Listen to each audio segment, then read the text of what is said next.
can, of course, vote. The victorious Caps against Fnatic. Caps, I want to ask you, what happened with Fnatic today? Because we're expecting a more balanced matchup. It doesn't feel like they showed up the way we expected them to. Yeah, I mean, definitely. I think that they were on like a huge win streak, so it was definitely fun to go up against them.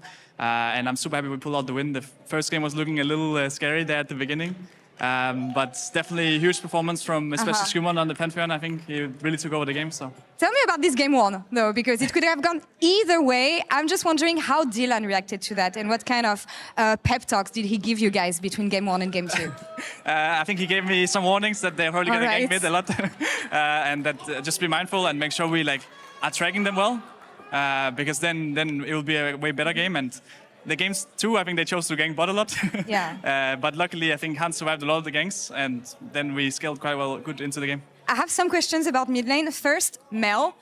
I feel like a lot of people were expecting the champion to be overtuned and really OP. It does feel like it's the case in solo queue. Why don't we see the champion so much in pro play?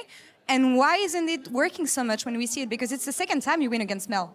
I mean, I do think Mel is actually like pretty strong, but it's a bit situational, and a lot of it depends on like what you can bounce and stuff like this. And it's been fun to like experiment with it in scrims, and I'm hoping I get to pick it as well. Yeah. But sadly, they picked it before us both times, so we'll see what happens next week. Talking about experimenting, we all expected that Fearless Draft was going to change a lot of things, bring a lot of new picks, especially when I think about you, Caps.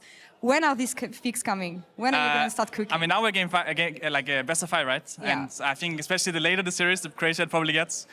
So far, we've only had game 2, and it's also a bit like, it's not that different, right? The game 1 is the same, and game 2 is like a little bit different, but it's still very much the same. I'm hoping we get some game 5s, because that would be, be quite crazy. Starting next week, actually, and wondering who your opponent is going to be, the winner of the next match, KC versus MKOI. Who's going to take it and why? I mean, I would be surprised if Koi wins. I think K-Corp is definitely looking stronger.